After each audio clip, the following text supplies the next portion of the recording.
Bonjour à tous. Alors je me présente, je m'appelle Stéphane, je suis membre de l'Action française et du Cercle Fussel et Coulanges. Aujourd'hui je vais vous présenter mon cercle sur l'histoire du cinéma français et des prémices à nos jours.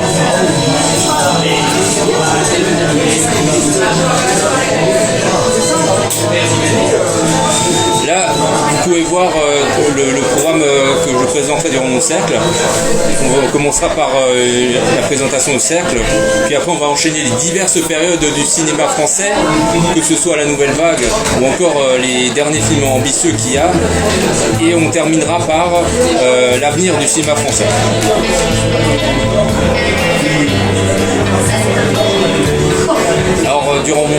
Alors, le cinéma français, c'est une des plus grandes industries au monde derrière le cinéma américain. Il est réputé mondialement par les divers genres qu'il a fait. Il a été même précurseur du cinéma. Il avait aussi bien connu une période de prospérité qu'une période de déclin. Donc ces dernières années, le cinéma français connaît un certain déclin, surtout depuis un demi-siècle. Donc ce que je vais vous présenter durant ma conférence, c'est les divers mouvements cinématographiques, voire diverses périodes avec leurs réalisateurs phares ainsi que leurs acteurs respectifs. Et je vais aussi vous montrer des extraits de films. Donc là vous pouvez voir, c'était dans le diapo suivant. Vous pouvez voir dans le diapo suivant les affiches là, des films dont je vous montre les extraits. Il y aura sur l'arrivée du train en gare de la Ciotat,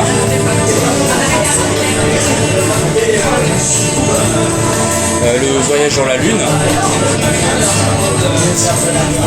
sur Napoléon, sur le Quai des Brumes, sur À bout de souffle, sur Le Clan et Sicilien, sur Le Grand Bleu, et on terminera par un dernier extrait sur Le Pacte des loups.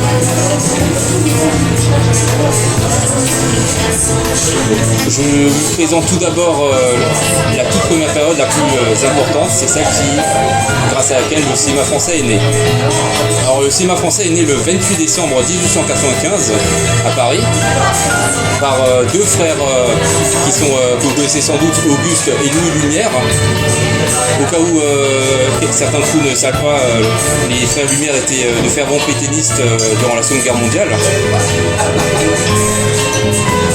En revanche, les frères Lumière n'étaient pas ceux qui ont été précurseurs au cinéma. Certes, ils ont présenté l'objet, mais ils n'étaient pas les précurseurs. Les précurseurs, c'était Edward J. Muybridge et Thomas Edison. Alors, Edward J. Muybridge, il avait inventé le zoopraxiscope. C'est un appareil de projection d'images généré par la chronophotographie.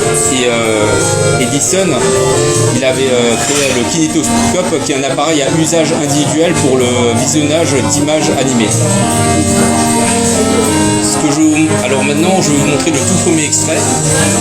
C'est le fameux film de l'arrivée d'un train en gare de la Ciotat, qui était révolutionnaire à l'époque parce que il y avait le train qui fonçait tout droit vers la caméra et les spectateurs ils avaient peur.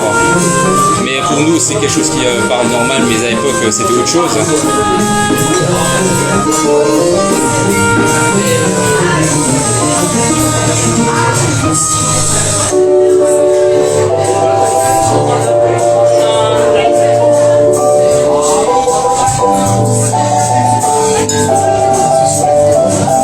Oui, vous avez sans doute entendu parler de ce film.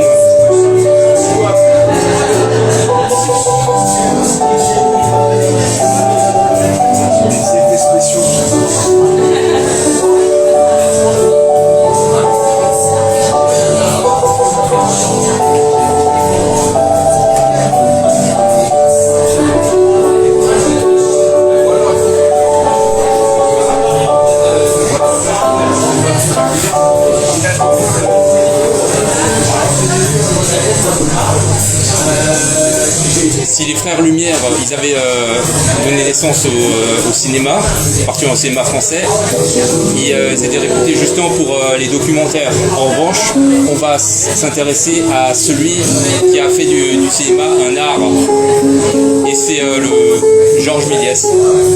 C'est Georges Méliès qui va racheter l'appareil aux frères Lumière, et donc il va créer diverses techniques et divers genres cinématographiques. Et ces divers genres cinématographiques sont par exemple la science-fiction, le cinéma politique, voire encore le cinéma fantastique. Mais il y avait aussi diverses techniques comme les trucages, par exemple quand ils augmentent les têtes ou ils réduisent les têtes. On voit encore les décors qui font croire à une illusion. Et là je vais vous montrer un extrait du film le plus célèbre de Georges Méliès, qui est Le Voyage dans la Lune. Et Le Voyage dans la Lune, c'est le tout premier film de science-fiction au cinéma. Mais avant cela, je vais vous montrer les affiches des films qui étaient les prémices du cinéma français. Donc vous connaissez sans doute L'arrivée d'un temps en gare de la Ciotat. Il y a aussi la sortie de l'usine Lumière à Lyon, L'affaire Dreyfus, L'homme à la tête de caoutchouc, Le royaume des fées, et celui que je vais vous montrer maintenant, Le voyage dans la Lune.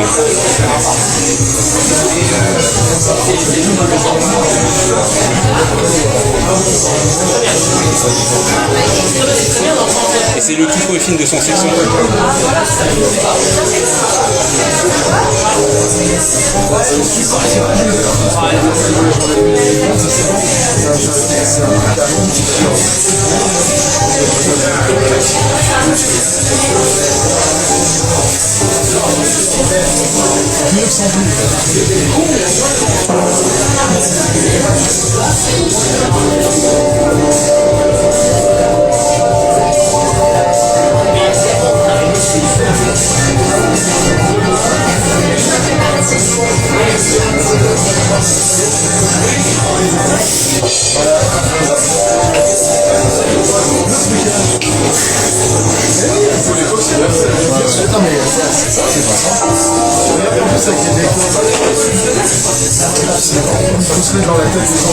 Ça marche. Par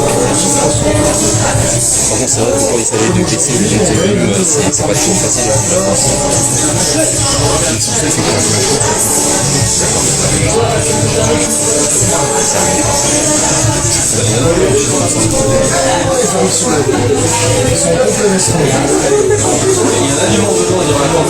Surtout ils sont en complet veston, surtout dans les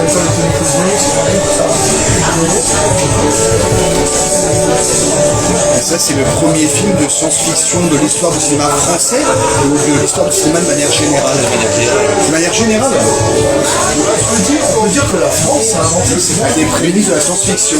D'accord, cinéma, parce que les premiers films sont les films français. L'entrée de la gare dans la Ciotat, sortie de l'usine de Lyon, tout ça c'est des films français. Ça, le cinéma est en fait une invention française. Et donc ce que j'ai oublié de vous dire par rapport à cette période-là de 1895 jusqu'à 1914, c'est que c'était le premier âge d'or du cinéma français. C'était à ce moment-là que le cinéma dominait la scène mondiale, bien avant Hollywood. Parce que Hollywood a été créé à partir des années 1910.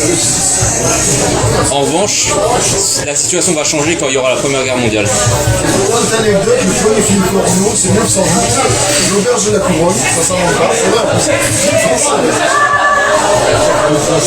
C'est tout à fait vrai, c'est authentique.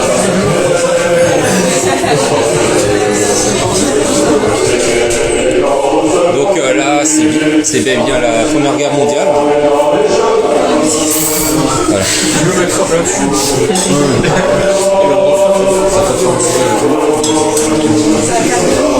Donc comme je l'avais dit, le cinéma français a commencé à perdre de son statut d'antan à cause de la Première Guerre mondiale, et c'est Hollywood qui commence à dominer la sphère internationale.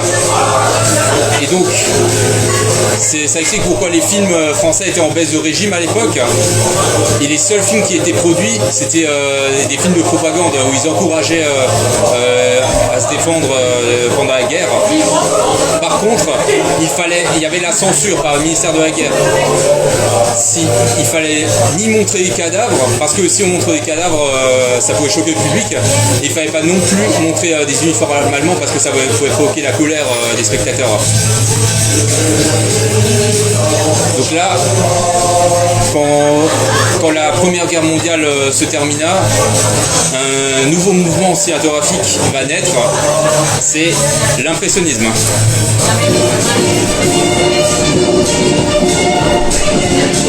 Donc l'impressionnisme, c'est un mouvement cinématographique des années 1920 où ils accordent de l'importance aux mouvements de caméra. Par exemple, on peut trouver des mouvements de caméra de l'eau, comme c'est dans le film Napoléon d'Abel Gance. D'ailleurs, je mentionne exprès Napoléon parce que il y a le film de Ridley Scott qui est sorti depuis quelques jours. Mais justement, le film phare de l'impressionnisme, c'est le Napoléon d'Abel Gance, qui dure 5h30. C'est un des films les plus longs au monde. 5h30, oui. Oui, en entier. Ça m'a pris plusieurs jours pour le voir. Ah voilà. Regardez dans une seule fois. Non, c'est impossible. Non, il est excellent. Moi, je te conseille aussi. Mais il faut le télécharger vers un site particulier. Non, mais si jamais il y en a qui sont intéressés, je pourrais envoyer le lien de ce film. Les cinéastes phares de l'impressionnisme sont Abel Gance, Germaine Dulac et Jean Epstein. Alors Abel Gance, c'est celui-ci. Jean Epstein, Germaine Dulac. Et parmi les acteurs phares, il y a Albert Dieudonné. Alors rien à voir avec l'humoriste, mais Albert Dieudonné, c'est lui qui a incarné Napoléon. Il y a aussi Jacques Attelin, ainsi de suite. Donc ce qui m'amène à vous montrer le troisième extrait de ce cercle sur le film Napoléon d'Abel Gance. Mais avant cela, je vous montre les affiches des films emblématiques du mouvement. Il y a La Roue, il y a le J'accuse, il y a la chute de la maison Usher. D'ailleurs, il y a une série Netflix qui s'appelle aussi la chute de la maison Usher, elle est sortie je pense récemment. Il y a aussi la souriante Madame Bedet et bien évidemment l'extrait dont je vous montrais, Napoléon. Et j'ai choisi, alors il n'y a pas de son, c'est un peu normal, c'était même un extrait qui était très difficile à trouver, il n'est même pas sur YouTube, parce que c'est un extrait en particulier où il montre 3 écrans. C'était innovateur à l'époque de montrer un film sur 3 écrans, mais c'était seulement pour la dernière demi-heure du film. Et il montre la campagne d'Italie de Napoléon. Et c'est une scène assez émouvante, surtout que il y a les musiques de la Marseillaise et du chant du départ qui sont projetées. Et vers la fin, bon, c'est vrai que je spoil un peu, mais c'est pour que vous voyez un peu à quoi ça ressemble. Mais... Napoléon, ça s'est pas passé à Saint-Clément. Non, mais dans le film, ça termine avec la campagne d'Italie en 1796. Et il montre, en fait, ça a l'avantage de montrer plusieurs couleurs. Et il montre vers la fin les couleurs du drapeau français. Mais franchement, je vous conseille de le voir. Surtout qu'il y a le film de Ridley Scott qui est sorti là.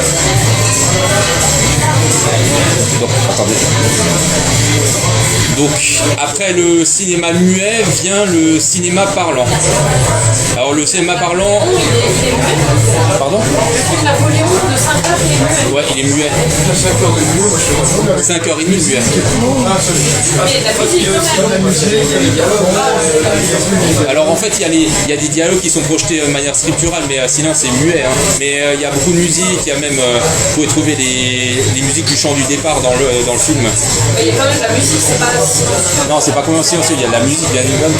Mais en fait, c'est parce que ça fait depuis quelques années que Napoléon d'Abelgance était en train de se restaurer, quoi. Et parce qu'il y avait des copies qui étaient brûlées de ce film.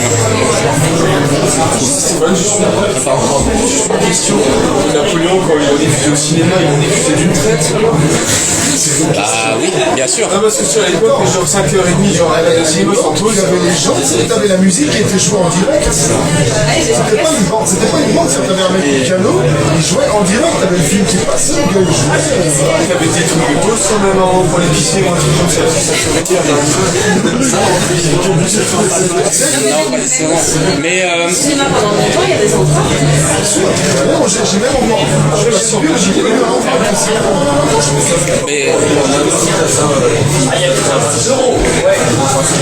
mais dites-vous que vraiment à l'époque ils avaient l'audace de faire des films de 5h30. Oui, c'est. Pour parler des entractes, là, vous avez le film Killers of the Flower Moon de Martin Scorsese. Aux États-Unis, t'as les cinémas, parce que le film dure 3h30. Ils ont dit, on fait un entracte.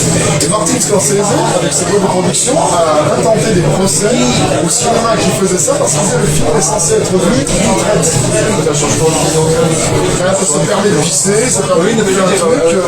les producteurs, ça leur change quoi Ils sont pas contents, c'est artistiquement parlant, ils disent que c'est pas bien. Mais c'est du survie, il y a du film parce que tu dois faire un truc de ça. Oui, bah ça. On vous dit que les entractes, c'est toujours violé. Et donc oui, parce que avant que je passe au cinéma parlant, bah, le Napoléon constitue un des sommets du cinéma français. Genre un film de ce calibre, si un jour vous avez l'opportunité de le voir, vous verrez que le cinéma français actuel, il est pauvre à côté. Hein. Là, oui, c'est assez pauvre le cinéma. Bah, oui, si on pense aux touches, mais vraiment, il y avait cette ambition, il y avait cet héroïsme, cette fierté d'être français qui a été montrée à l'époque dans les années 1920. En tout cas, ça a même duré jusque dans les années 60, cette fierté des Français. Quoi. Donc maintenant, je vous montre le cinéma parlant. Alors, cinéma parlant, dans le monde entier, il a été diffusé pour la première fois en 1927 avec le chanteur de jazz. Mais en France, il a commencé à arriver 2 ans plus tard de manière officielle avec les 3 masques. Mais avant cela, il y avait en 1928 L'eau du Nil qui était simplement sonorisée. Et donc, ça m'amène à vous présenter un autre mouvement qui succède à l'impressionnisme, c'est bel et bien le réalisme poétique. Le réalisme poétique dont les films étaient diffusés entre 1930 et 1945. Et donc, c'est le réalisme poétique, c'était le porte-parole de la gauche qui était au pouvoir. Occupation comprise, 1945, donc ça veut dire riche milieu. Oui, mais c'était surtout quand c'était la gauche au pouvoir, surtout avec le Front National de Léon Blum. Populaire. Oui, Front Populaire, oui. Front Populaire. Tu vois ce qu'on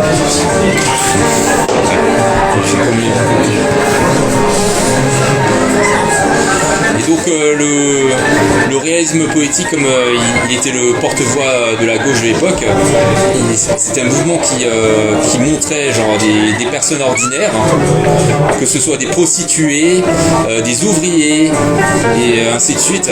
Mais les films ont une saveur poétique et bien sûr c'est politiquement incorrect. Parce que dans les films actuels, il y a du politiquement correct, même dans les films sociaux. Donc les cinéastes phares du réalisme poétique sont Jean Renoir, Marcel Carné, Julien Duvivier, voire encore Marcel Pagnol. Et dans le réalisme poétique, il y avait l'importance des dialogues poétiques.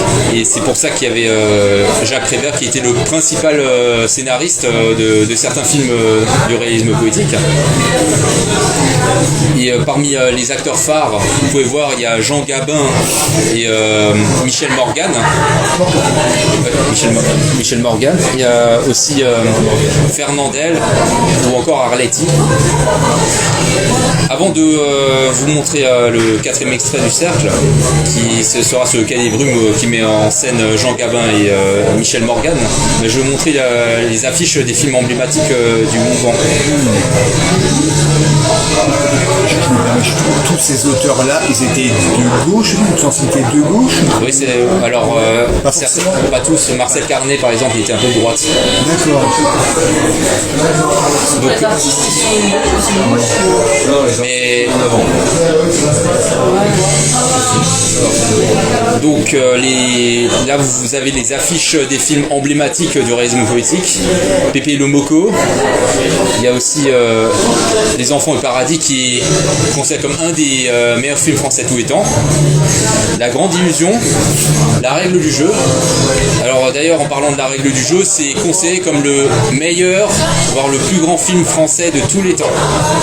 Comme autant Porte le vent, c'est considéré aux États-Unis comme le meilleur film américain de tous les temps. Alors en France, on a l'équivalent avec La Règle du jeu. Et ce qu'ils ont en commun ces deux films, c'est qu'ils sont sortis en 1939, soit l'année de la Seconde Guerre mondiale.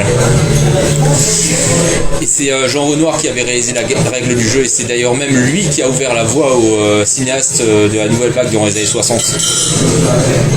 Donc maintenant, je vais vous montrer un extrait du film Le Cahier Brume, où il y a la fameuse scène où Jean Gabin dit à Michel Morgan qu'elle a de beaux yeux. Mais c'est un extrait très connu. Même dans L'Âge de glace, ils ont repris ces dialogues. C'est vrai. T'es bien avec moi. Ah, vous pouvez pas savoir comme je suis bien quand je te respire, je suis vivante. Ça doit être comme ça quand on est heureux. Tout ce que tu dis, ça tient pas en l'air. Tu dirais ça à un autre que moi, tu trouverais ça idiot, mais tu me le dis comme ça à moi, bah, c'est marrant, ça me fait plaisir. Ah, là c'est le plus important. C'est de beaux yeux, tu sais. Merci, moi.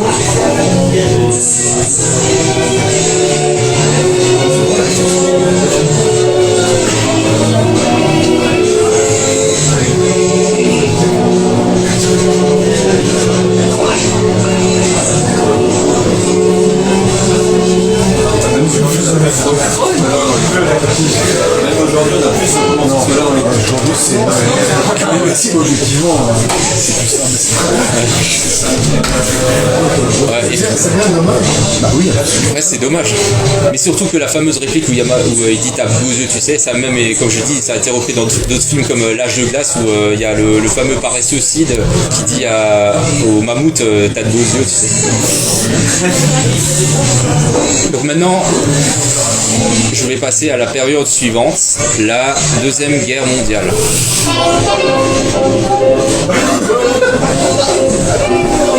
Les choses sont sensibles.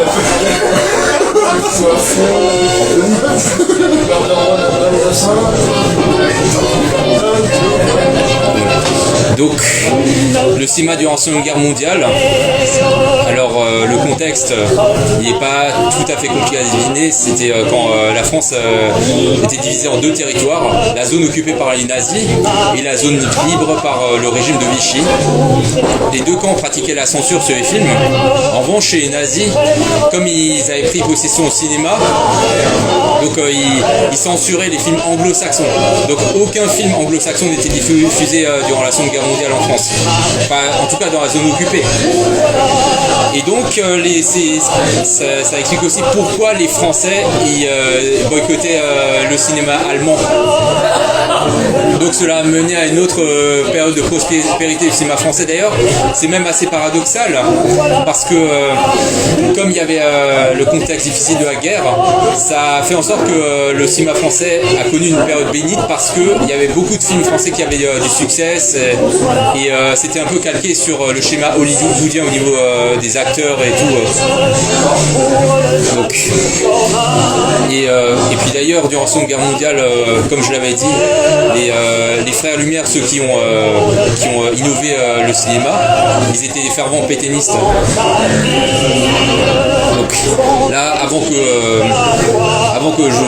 Alors oui, ce que j'allais dire, c'est que les réalisateurs qui étaient révélés à l'époque, c'était par exemple Henri-Georges Clouzot, vous connaissez sûrement, avec Le Salaire de la peur qu'il a réalisé durant les années 50.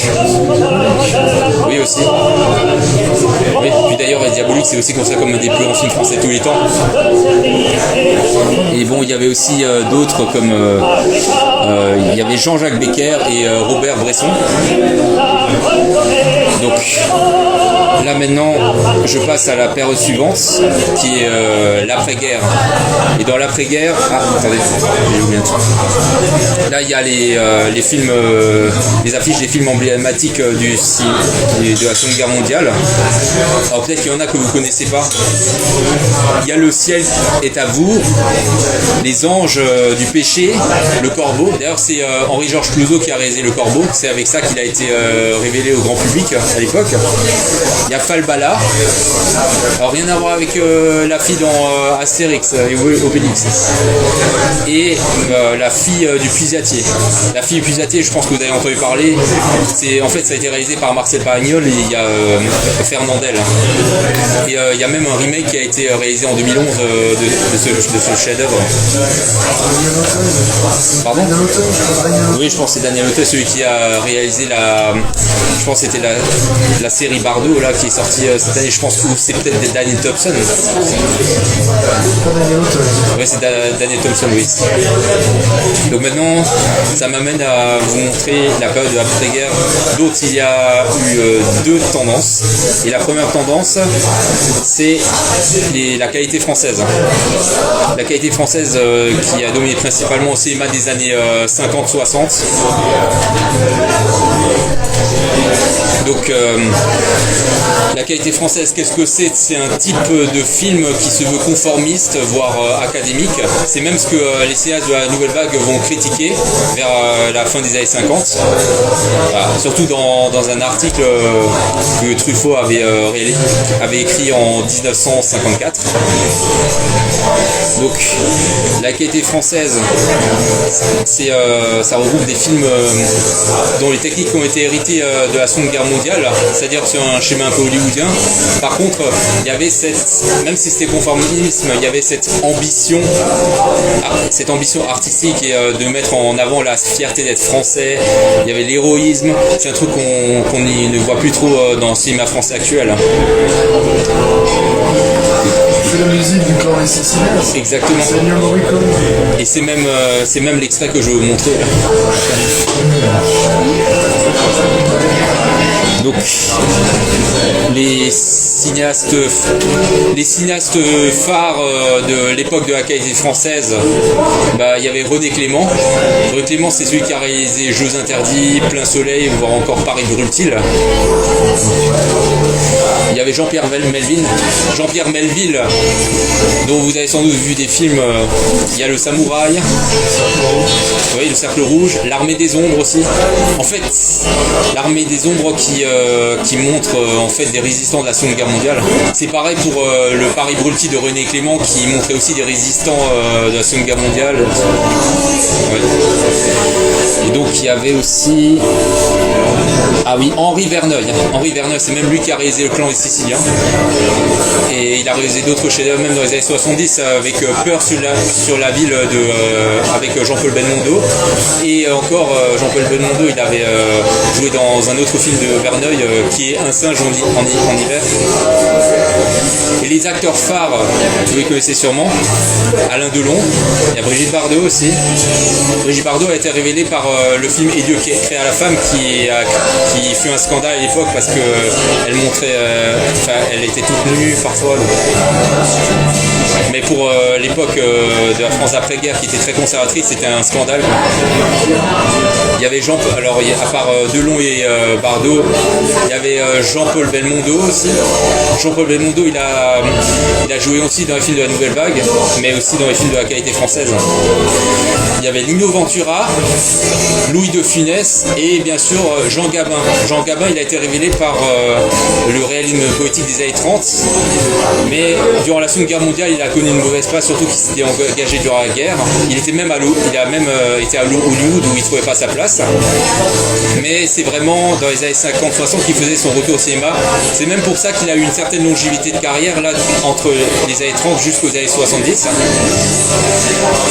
Et donc c'est pour ça que parfois il est considéré comme le plus grand acteur français de tous les temps. Donc là maintenant, je vais vous montrer un extrait du film que je vous ai parlé, Le Clan des Siciliens, qui a popularisé le film de gangster en France. Mais avant cela, vous pouvez voir les affiches des films emblématiques de cette qualité française. Borsalino, il y a Le Samouraï, La Grande Vadrouille avec Louis de Funès et Bourvil. Il y a Les Parapluies de Cherbourg, le film qui a révélé Catherine Deneuve.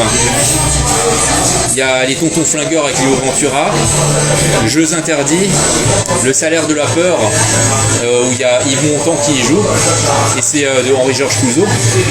Et Dieu créa la femme, et Plein Soleil. Plein Soleil, c'est le film qui a révélé Delon au grand public.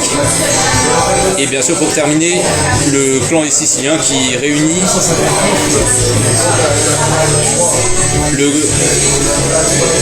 le Clan des Siciliens qui réunit les trois monstres sacrés du cinéma. Il y a Delon, Gabin et Ventura.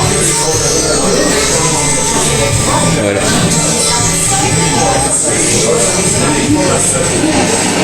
Donc là, je vous montre la fameuse scène de l'avion.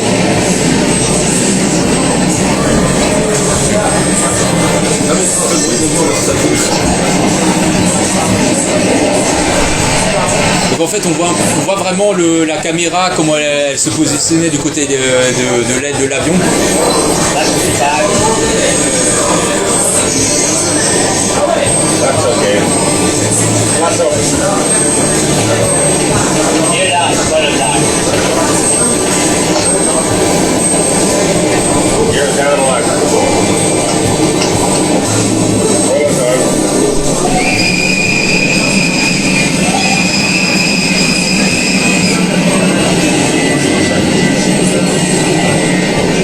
That's 3-5. That's 3-5.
Le Clan des Siciliens. En fait, l'homme avec les lunettes, c'est Alain Delon. Je m'appelle Claude Gabin, c'est mon grand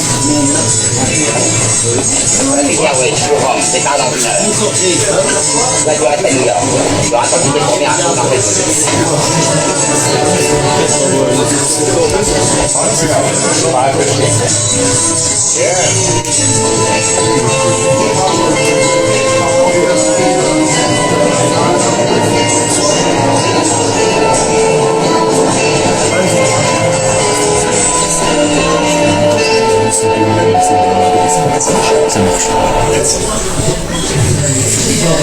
Donc là, si La Qualité française c'était un des films de l'après-guerre, enfin plutôt l'un des types de films de l'après-guerre, il y avait un autre mouvement que vous connaissez sûrement, qui a eu lieu aussi à la même période, c'est la Nouvelle Vague.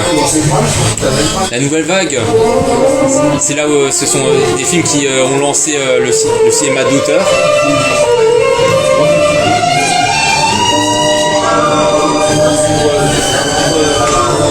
Alors, en fait, les cinéastes de la Nouvelle Vague, eux, ils se définissent comme des auteurs et ils veulent bouleverser les codes cinématographiques de l'époque parce qu'en fait, comme il y avait La Qualité française, ils étaient très critiques envers ce type de film parce qu'ils étaient trop académiques. Et donc, la Nouvelle Vague veut vraiment mettre en avant des films qui prennent des risques où il y a de l'improvisation, où il y a même de l'amateurisme au niveau de la réalisation. Enfin, les dialogues étaient aussi improvisés. Ils montraient aussi des personnages normaux, là où les films de La Qualité française montraient parfois des personnages extraordinaires et où il y avait des films qui étaient plus professionnels. Là, les films avaient plus un côté amateur. Mais les décors étaient souvent en extérieur pour les films de la Nouvelle Vague et les tournages étaient assez rapides et peu coûteux. Parmi les cinéastes qui ont été critiqués par ceux de la Nouvelle Vague, il y a René Clément. Pourtant, René Clément, il a réalisé Plein Soleil qui comporte une scène qui fait très Nouvelle Vague.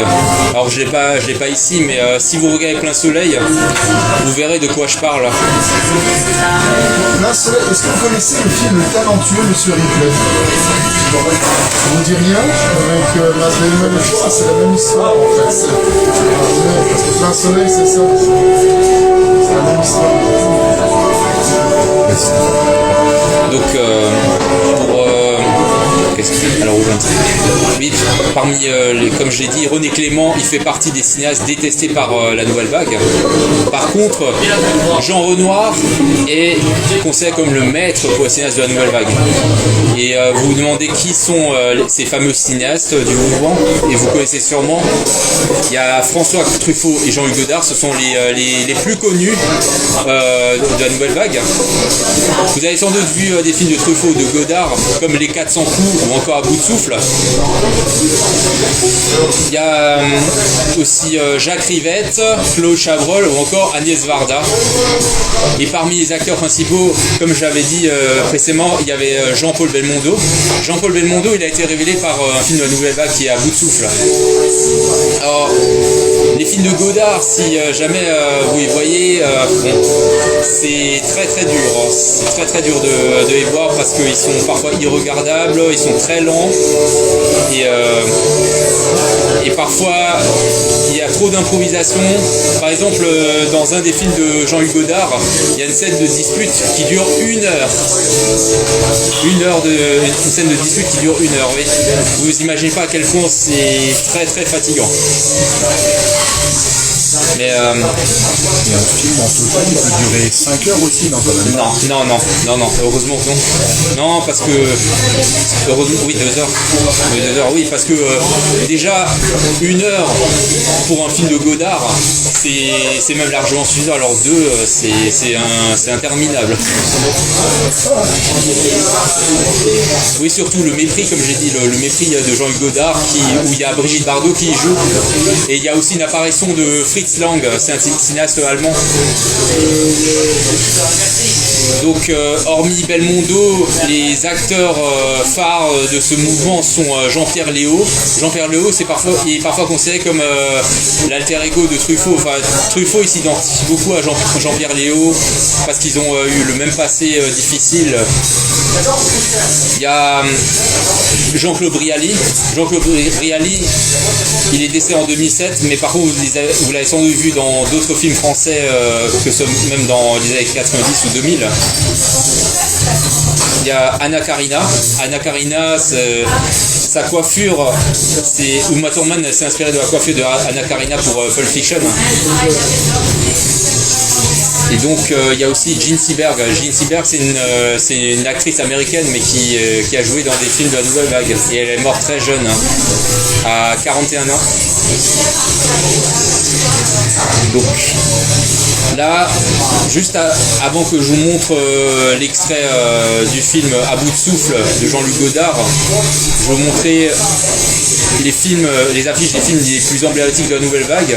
Il y a Pierrot le Fou, Le Mépris, c'est le film que je vous ai parlé à l'instant, qui est interminable. Hiroshima Mon Amour. Hiroshima Mon Amour, parfois il montre des scènes de films, des scènes parallèles entre des décors japonais et des décors français. Genre c'est une scène qui est assez marquante.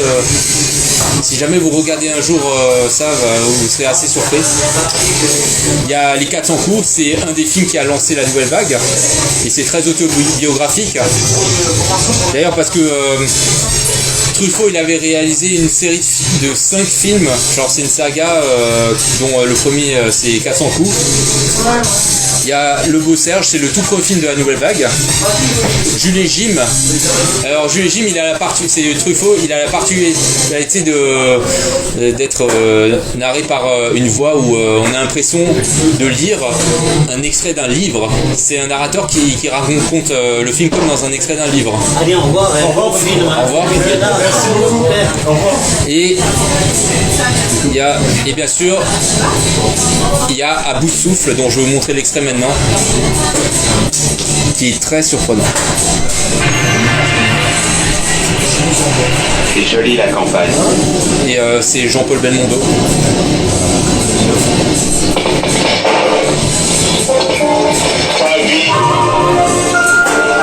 J'aime beaucoup la France.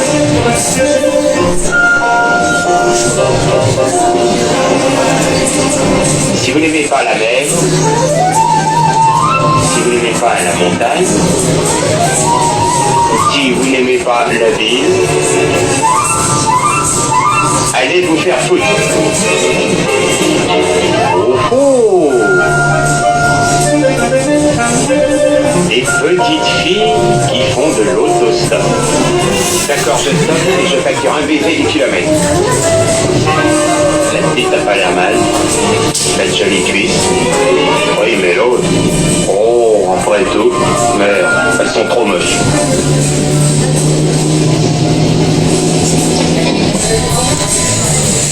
Donc, avant d'enchaîner avec la période suivante, les années 60, c'était vraiment la dernière période où le cinéma français égalait presque au niveau des entrées, presque celui des États-Unis.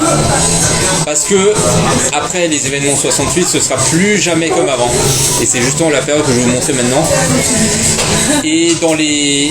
On perd la fierté d'être français, c'est ça dans les films? Oui, on perd la fierté d'être français. Donc oui, à partir des années 70, on perd vraiment cette fierté d'être français. Oui, c'est... C'était terroir et tout, oui, la campagne. C'est ça, exactement. Donc on perd tout ce côté de vouloir montrer le terroir. Parfois, genre, c'est plus des disques... Enfin, au lieu de faire de l'innovation, des caméras, de montrer de la fierté d'être français ou d'héroïsme, qu'est-ce qu'il montre à partir des années 70? Du discours social militant et engagé. Et c'est dans l'esprit très 68 heures de l'époque, parce que c'était les boomers qui commençaient à percer sur la sphère internationale, enfin, surtout sur la scène française, mais on connaît déjà l'histoire. Et donc c'est un type de film particulier qui a à partir des années 70, et même on le retrouve dans le cinéma actuel, c'est le réalisme social.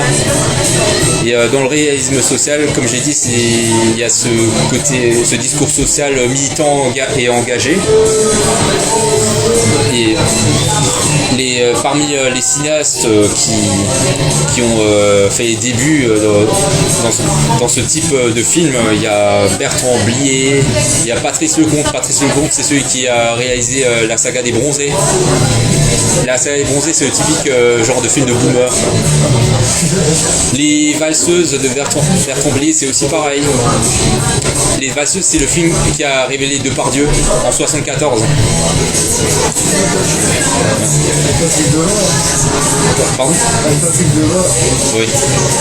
Après, j'ai pas encore vu Les Valseuses, mais j'ai vu des extraits et c'était très 68 art. C'était quoi, des films un peu beaufs alors, Oui, assez beauf qui montre un peu cette jouissance sans entrave.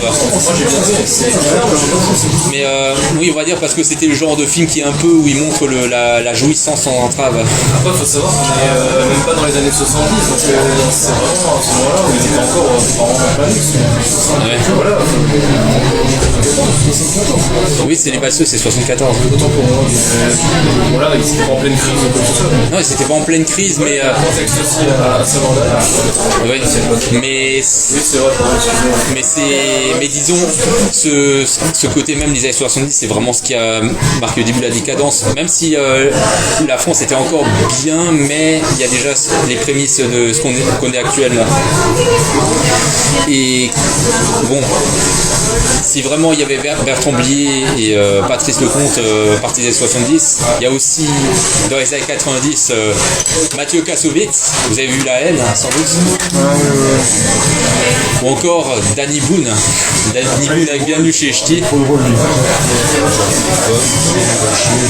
regarde la haine par rapport à 94 où ça a été fait aujourd'hui, tu remarques qu'il y avait encore une espèce de quartier, il y a un blanc, un juif, un arabe, ils sont ensemble. Aujourd'hui, c'est inenvisageable même de faire ça.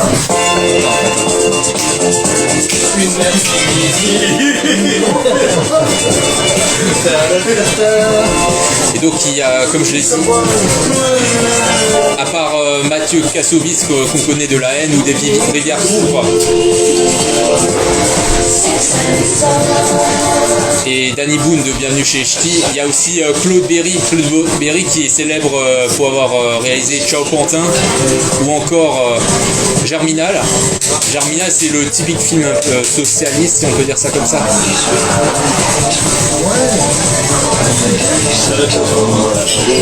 D'ailleurs, parce que Germinal, c'est adapté du roman d'Émile Zola, et bon, Émile Zola était un peu connu pour son socialisme. Et parmi les acteurs,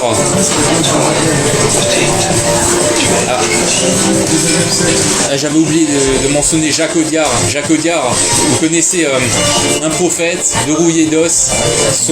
Il y a encore un film américain qu'il a réalisé, Les Frères Sister, avec Joaquin Phoenix. Jacques Audiard. Bon, après, Jacques Audiard, c'est assez cru la mise en scène.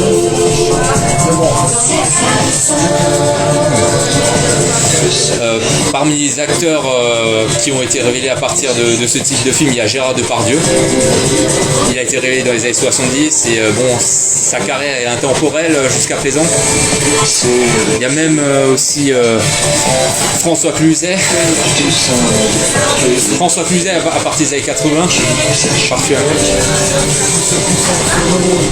C'est lui qui fait les infos. Oui. Et c'est lui qui a voté pour moi. Ah ouais?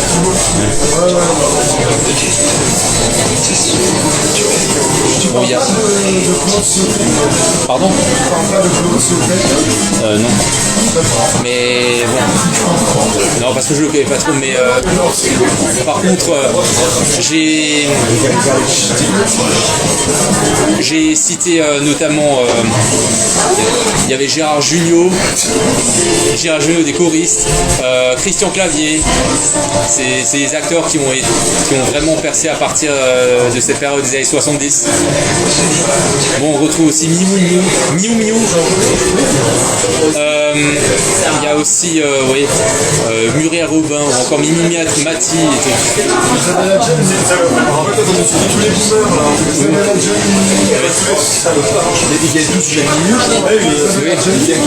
Ils sont tous de Neuilly-sur-Seine, tout ça, Clavier, Renaud, ils sont tous de Neuilly. Parce que t'as le Splendide, l'équipe du Splendide avec Patrice Lecomte, ça c'était avec Christian Clavier, c'était Thierry Lhermitte, Ouais, ils sont tous Michel Blanc. Oui, mais ils sont tous du même quartier, le 8 sur les compagnies. Oui, c'est ça. En fait, ils arrivaient, ouais, c'est aussi, ils ont été organisés. Tout bêtement, hein, et puis à un moment donné, ils ont décidé de se lancer là-dedans, et ils étaient copains de copains de lycée.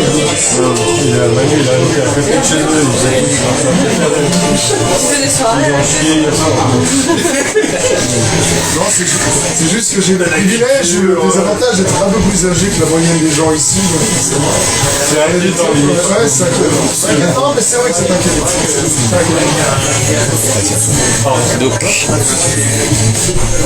Donc oui, comme j'ai dit, les films du réalisme social qu'on retrouve actuellement dans le cinéma actuel, bah, ils ont émergé à partir des années 70. Par contre, il y avait le dernier mouvement cinématographique majeur du cinéma français que je vais vous montrer maintenant, c'est alors bon, juste avant ça, il y a les films là que je vous ai parlé là, comme il y a Un Prophète, Intouchable, Bienvenue chez Ch'ti. Mais là maintenant je vais passer au cinéma du look. Et dans le cinéma du look, c'est le dernier mouvement cinématographique majeur qui avait émergé durant les années 80-90. C'est un mouvement qui montre des personnages marginaux.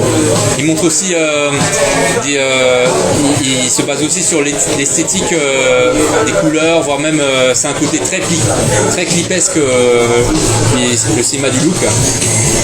Et l'écriture est assez baroque et décalée. Et il y a cette admiration pour la culture pop américaine. Et parmi les réalisateurs les plus emblématiques du cinéma du look, il y a Luc Besson. Luc Besson, il a été révélé à partir des années 80. D'ailleurs, sa grande période, c'était les années 80-90. Et la plupart des films de cette période font partie du cinéma du look. Comme Subway, Le Grand Bleu. D'ailleurs, je vais même montrer un extrait du Grand Bleu après. Alors, je ne vais pas montrer Nikita, mais il a fait aussi Nikita qui fait partie de ce cinéma du look. Et Léon aussi. Et bah, sauf que 5e élément ne fait pas partie du cinéma du look. Parce qu'en fait, le mouvement il a duré de 81 jusqu'à 94. Ah, c'est vrai que c'est 90. Ouais. Et Léon est sorti en 94, donc il fait partie de ce mouvement. Hormis Besson, il y a d'autres réalisateurs qui sont moins connus. Jean-Jacques Benex, qui a réalisé Diva, et Léos Carax, qui avait réalisé Les Amants du Pont Neuf avec Juliette Binoche. Jean-Jacques Benex, c'est aussi 37 le matin d'après-midi, c'est le film. Sauf que j'ai jamais vu. C'est le film. Et parmi les acteurs emblématiques du cinéma du look, il y a Jean Reno. Jean Reno, il a été révélé à cette période surtout avec Le Grand Bleu en 1988. Et disons que sa renommée était assez tardive. Il avait 40 ans. Il avait 40 ans quand il s'est fait connaître du monde entier. À part Reno, il y avait Juliette Binoche aussi qui a participé dans ce mouvement. Il y avait Jean-Luc Anglade. Je ne sais pas si vous connaissez. Jean-Luc Anglade. Il avait joué. Il avait joué dans Nikita. Il a joué dans 37-2 aussi. Justement. Ouais. 37-2 le matin avec Jean-Jacques Benex et Béatrice Lahaye. Et il a aussi joué dans le récent Vaincre ou Mourir qui est sorti cette année. Oui, c'est vrai.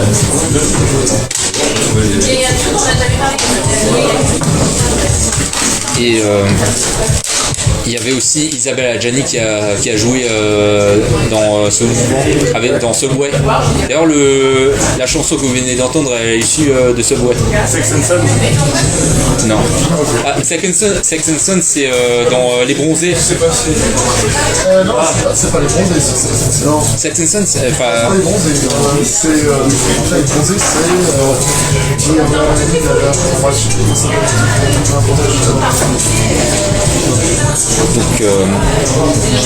Donc là, ça m'amène à vous montrer l'avant-dernier extrait de la conférence Bon, c'est l'extrait du film Le Grand Bleu qui a mené Luc Besson à la consécration, mais avant cela vous pouvez voir les affiches des films emblématiques du cinéma du look. Les Amants du Pont Neuf de Léos Carax, Nikita, il y a aussi Subway, enfin, tout ça, ils ont été réalisés par Luc Besson. Le Dernier Combat aussi. Par contre Diva, il a été réalisé par Jean-Jacques Benex. Et bien sûr Le Grand Bleu dont je vais vous montrer tout de suite un extrait. Jean Reno, qui est un des acteurs français les plus populaires au monde. Tout à fait. Et c'est un des plus grands acteurs de sa génération. Alors vraiment c'est une scène qui paraît assez surréaliste. Je sais pas si vous avez vu Le Grand Bleu.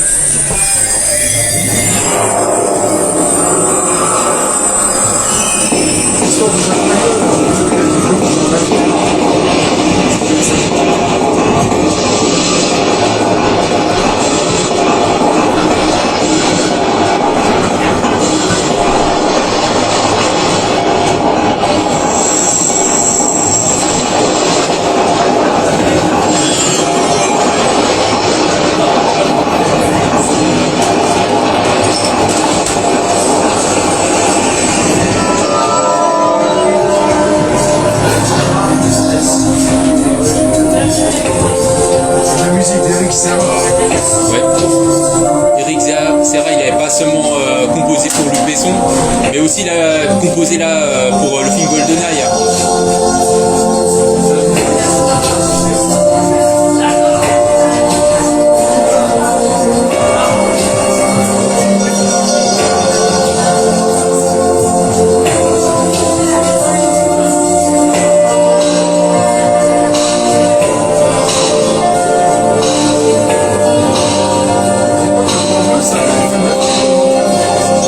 C'est pour ça qu'il est le plus grand succès commercial de Besson. À l'époque, sur l'affiche, tu avais écrit « N'y allez pas, ça dure 3 heures ». N'y allez pas, ça dure 3 heures. C'était ça sur l'affiche. N'y allez pas, ça dure 3 heures. Ça a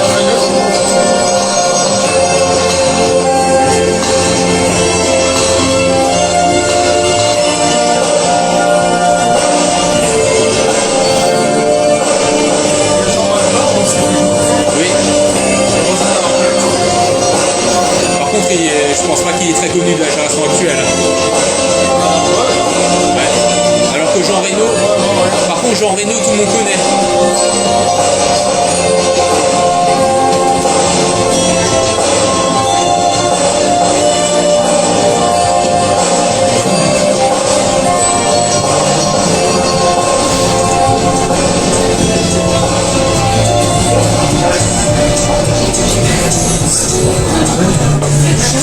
Donc là, ça m'amène à vous montrer le dernier point de ma conférence avant de conclure. Enfin, je vois déjà Jean-Jacques Hano.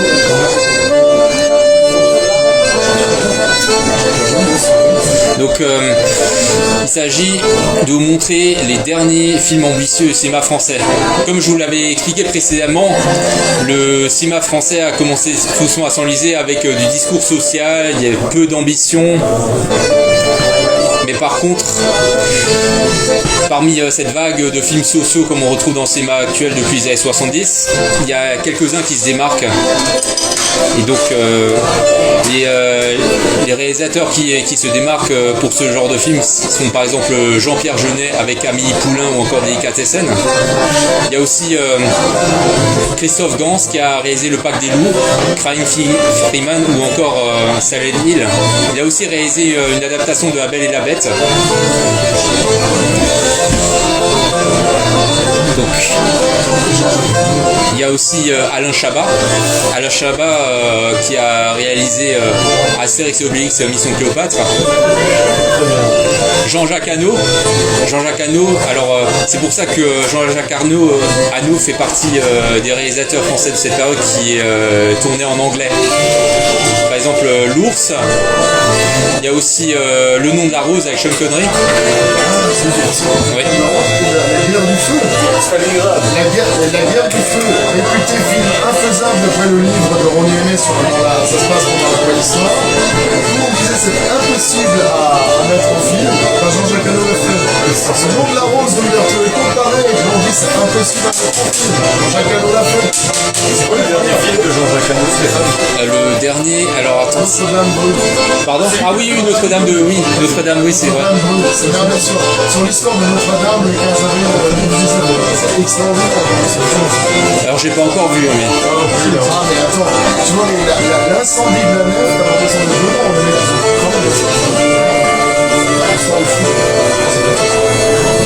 Vous savez ça, ils ont rallumé la cathédrale. Non, c'est vrai, c'est vrai. c'est pour ça que le chantier a pris 2 ans plus, parce que...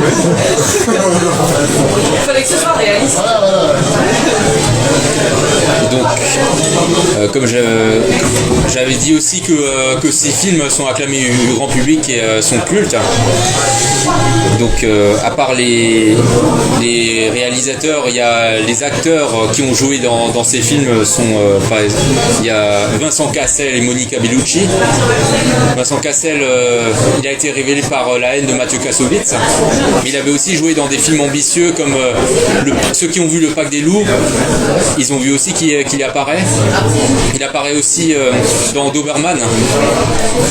Doberman, est-ce que vous connaissez? C'est pas Gaspard Noé, non, c'est Gaspard Noé, c'est Yann Kounen. Et c'est un film qui est très particulier et très authentique pour le cinéma actuel, pour le cinéma français. Ça, c'est l'école Besson. Yann Kounen, tout ça, c'est l'école Besson. Ça, c'est des gars qui ont été lancés par le Besson. Ouais. S'il vous plaît. Donc, il y avait aussi Irréversible avec Monica Bellucci et Vincent Cassel et Gaspard Noé. ouais. L'histoire d'un viol. Elle se fait enculer à mort. Elle se fait brûler. Oh là là. C'est un film extrêmement particulier parce que C'est horrible, ouais, c'est c'est vraiment la faute, tu vois. C'est vraiment ça. Et je prends un coup de pied dans la tête et ce qui s'est Je veux dire, est-ce que c'était simulé ou pas? Apparemment, c'est quand même. Mais le truc, c'est que c'est Mais elle a pas du tout apprécié de faire le freaker comme la scène, je crois. Je ne sais pas si c'est elle, mais il y a eu. C'était compliqué. Et maintenant, et Gaspard Noé a proposé. Non, ça c'est dans. Non, c'est. Ah, avec le beurre. Non, c'est. Mais ça s'est vraiment passé C'est apparemment. le dernier tango à Paris. Le dernier tango à Paris. C'est vraiment passé, elle s'est fait violer avec le beurre. Non, c'était le truc à tartiner, pas Ryan. C'est une bonne vieille. Je me rappelle, mais ça enregistre. Allez, Allez, on continue. ça enregistre, hein, je veux pas faire chier. Alors à part Vincent Cassel et Monica Bellucci, il y avait aussi Tchéky Cario, vous connaissez par hasard? Oui, bien sûr. Qui a joué dans Nikita, dans L'Ours. Il a aussi Avec une carrière extraordinaire. Oui. Il est parti. il est d'origine turque. Ouais, mais par contre on dirait pas, on dirait pas un turc, mais il fait très français. Et il a aussi joué dans des films américains comme Bad Boy. Il a joué dans Le Patriote, le chemin de l'État avec Mel Gibson. Il a joué dans Fusion. Il a joué Dans Doberman aussi. Il a joué dans L'Ours. Il a aussi joué dans Les Lyonnais. Et L'Ours de Jean-Jacques Hano, il était l'un des chasseurs. Oui, justement. Et il y a aussi Audrey Tautou qui a joué dans Amélie Poulain. Elle a aussi joué dans un long dimanche de fiançailles. Donc, juste avant que je vous montre le dernier extrait du cercle, je vais vous montrer les. Alors, vous connaissez les films qui font partie de ces derniers films ambitieux. C'est un français, Amélie Poulain, Mission Cléopâtre, Taxi. Parce que Taxi c'était assez innovant pour l'époque, aujourd'hui c'est assez banal. Mais c'est parce que Taxi est sorti en 98. C'était innovant alors peut-être. Innovant parce que c'était un peu un type de blockbuster française où il faisait des courses de voitures. C'était jamais vu à l'époque, mais aujourd'hui c'est.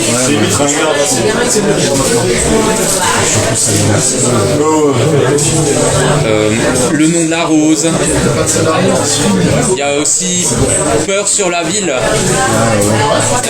avec Jean-Paul Belmondo, Un flic avec Alain Delon, Délicatessen, Vers sur la ville, ça se voulait l'inspecteur Harry version française. C'est ça, exactement. Vous avez l'inspecteur Harry avec Clint Eastwood qui est sorti en 71. Et en 75, donc Laurent Verneuil réalise Peur sur la ville avec Jean-Paul Belmondo qui se voulait le pendant français de l'inspecteur Harry. D'ailleurs, ça a réussi pas mal parce que le film a fait à l'époque plus de 6 millions d'entrées. En France, oui, Oui. on se rend pas compte, hein, mais on a tendance à oublier, mais tous ces films-là étaient quand même des grands succès. Les Charlots, vous ne pensez pas, les Charlots, ils faisaient entre 7 et 10 millions d'entrées dans les années 70. Aujourd'hui, ça passe en troisième partie de soirée sur une obscure chaîne du câble. Mais bon, à l'époque, il y a 50 ans, ça faisait 10 millions d'entrées aussi. C'était le genre de film qui était assez ambitieux, quoi. Comme... Oui. Mais en fait, les films même dans les années 70, Delon et Belmondo ont joué dans des films ambitieux, comme le même Magnifique pour Belmondo, par exemple. Ou encore Soit en concurrence l'un l'autre. Oui. Après, ils ont fait un film quand même commun, c'est Borsalino. Oui, Borsalino. Oui. En fait, il me reste vraiment à voir ce film, Borsalino. Tu l'as jamais vu? Jamais, mais j'aimerais trop. Scénarisé par Jean-Claude Carrière, grand scénariste français aussi. Et c'était vraiment très très bien. Ouais, c'est pour ça que je voudrais le voir. Ouais. Et bien sûr, il y a le Pacte des loups dont je vais vous montrer l'extrait maintenant. Christophe Lance. C'est sur l'histoire de la bête du Gévaudan, du 18e siècle, 1764. Ouais. Par contre, il était on va dire que de nos jours, il est assez mésestimé en France, mais par contre, il est toujours resté culte aux États-Unis. Et d'ailleurs, il est même ressorti l'année dernière au cinéma en version remasterisée. Notez qu'il y a un sacré casting pour ce film au cinéma avec la Cascos que je veux voir. Ouais. Et Samuel Le Bihan. Voilà, qui jouait avec Samuel Le Bihan. La Cascos qui jouait dans Flying Freeman à l'époque, toujours de Christophe Lance. Arda Cascos, c'est celui qui a joué l'Indien. Enfin, il joue l'Indien et Samuel Le Bihan, il joue son compagnon de route. Alors là, c'est un des films français où vous voyez parfois des ralentis stylisés comme dans Matrix, comme le bullet time. Alors ça va venir. À l'époque, c'était un des films les plus chers du cinéma français, c'était encore en francs. Regardez. Pour vous dire, le film avait coûté 200 millions de francs. On demandait 30 millions d'euros. 30 millions d'euros il y a 22 ans. C'est sorti en 2001. C'était en 2000, c'était l'équivalent de 30 millions d'euros. Donc avec l'inflation, tu peux encore augmenter. On avoisine les 50 millions. C'est un film qui a été un succès incroyable. Ouais. Et pourtant, il est mésestimé de nos jours.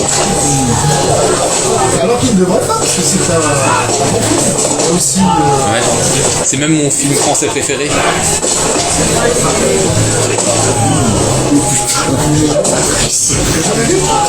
J'ai une cassette chez moi qui traîne depuis 22 ans. C'est un film à voir. Non.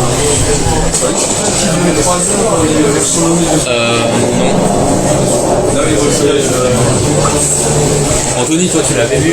Et il faut savoir, pour les films en costume comme ça, les Français sont très doués. Ils sont souvent plus doués que les Américains. Ouais. Pour des films comme ça.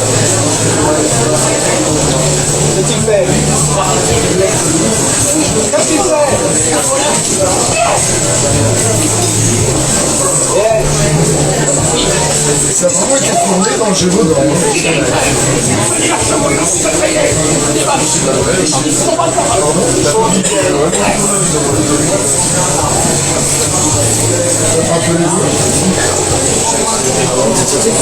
De merde, oui.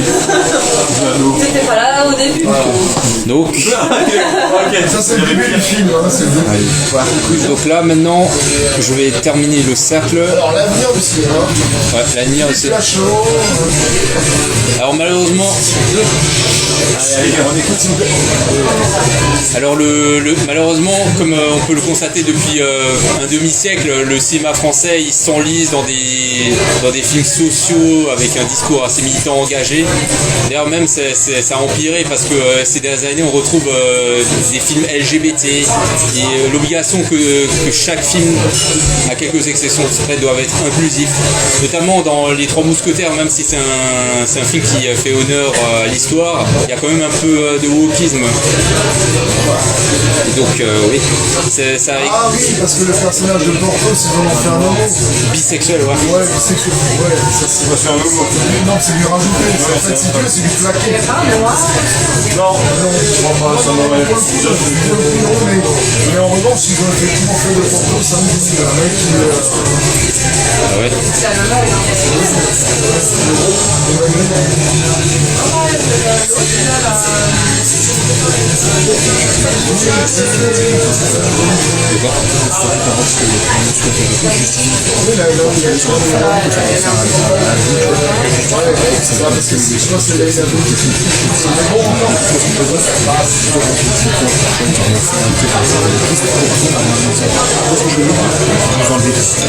C'est ce que j'avais expliqué. Et donc à part les films sociaux avec un discours mission engagé, il y a aussi les comédies potaches qui font par exemple les Astérix et Obélix, genre où parfois ils sont obligés de mettre des figurants pour un peu se la jouer, mais qui rendent le tout lourd par moment. Et parfois c'est dans les comédies potaches on retrouve parfois l'esprit un peu boomer. Ouais. C'est assez malheureux. C'est pour ça, c'est toutes les raisons qui expliquent pourquoi le cinéma français actuel ne fait plus trop rêver par rapport à celui d'avant les années 70. Donc malheureusement en France, il existe aussi des réalisateurs qui veulent faire un peu d'ambition, mais le problème c'est que leurs films ne sont pas correctement distribués, quoi. Ce qu'on montre dans le cinéma, c'est des films, on va dire, films sociaux, genre ce ne sont pas les bons films qu'on montre par moment. En revanche, cette année, le cinéma français s'est un peu démarqué avec Vaincre ou Mourir et Les Trois Mousquetaires. D'ailleurs, Les Trois Mousquetaires, il va sortir, la deuxième partie va sortir le mois prochain. Donc si vous avez aimé la première partie, allez voir la deuxième.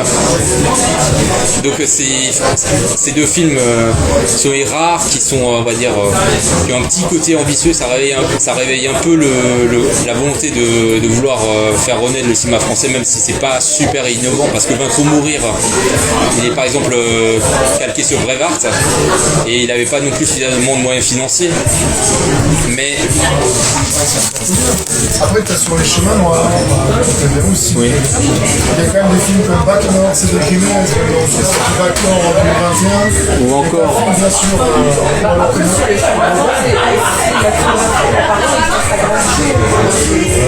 c'est bien de comparer à mais ça n'a rien à voir, c'est autre chose. C'est l'adaptation sur le son, c'est plus sur le plan, sur le bâtiment, c'est sur ça, c'est pas l'histoire. Alors, malheureusement aussi, le problème du cinéma français actuel, c'est qu'il est subventionné par l'État.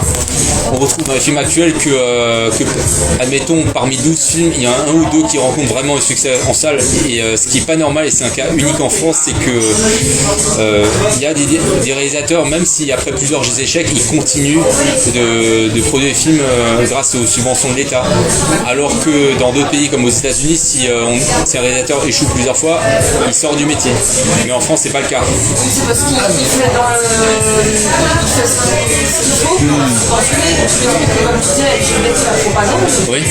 Bah, il suffit de faire ça pour subventionner. Alors là, je suis pas tout à fait d'accord avec toi sur le fait que c'est un problème que le cinéma soit subventionné. Je suis pas d'accord avec ça. Il n'y a pas dit que c'est comme ça, mais c'est que c'est des navets et ils continuent à être subventionnés. Je pense que c'est vraiment subventionné. Mais si tu veux, le truc, c'est qu'il faut savoir que notre système, il est unique au monde. C'est-à-dire que sur chaque ticket de cinéma, il y a une part qui va au Centre national de la scénographie, le CNC, qui ensuite met tout ça dans un fonds commun et redistribue l'argent pour différents projets. Par exemple, Vaincre ou Mourir a bénéficié de 600 000 € de subvention.